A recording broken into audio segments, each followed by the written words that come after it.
ক্ষমাশীল। আওয়াবিন মানে যারা ক্রন্দনশীল এবং তওবাকারী, যে যারা ক্রন্দনশীল তওবাকারী আল্লাহ বলেন যে আমি তাদেরকে ক্ষমা করে দেই। ও আতেদাল কুরবা হক ওয়াল মিসকিন, এবং নিকটতম আত্মীয় স্বজনকে তার হক পরিশোধ করো এবং মিসকিনকে দাও, আপনার সাবিল মুসাফিরকে দাও, কিন্তু ওলা তুবাজ্জির তাবজিরা, অপব্যয় করবে না। তাহলে জাল করবা হলো নিকটতম আত্মীয়। এখানের প্রথম এটা সূচনা হবে যে পরিবারে যারা আসে তারা সম্পত্তির বন্টনটা সঠিকভাবে পেল কিনা। না, এইখানে আপনি কম বেশি করেছেন, এক ছেলেকে বেশি এক ছেলে কম দিয়েছেন, মেয়েকে দেন নাই, ছেলেকে দিয়েছেন, ভাতিজা ছোট তাকে ঠকিয়েছেন। এই জন্য হক, যেটা হক মানে কি পাওনা, এই জন্য তোমার নিকটতম আত্মীয় স্বজনদের পাওনা এটা তুমি ভালো করে পরিশোধ করে দাও।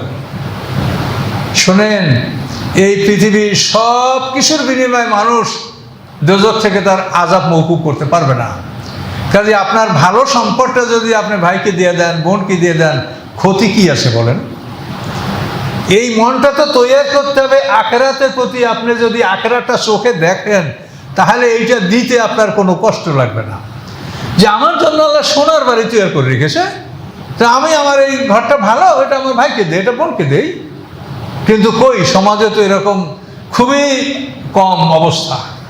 হাজি সাহেবরা হজে যাবে, তার আগে ভালো জমি জমা ছেলেদেরকে লিখে দিয়ে যায়।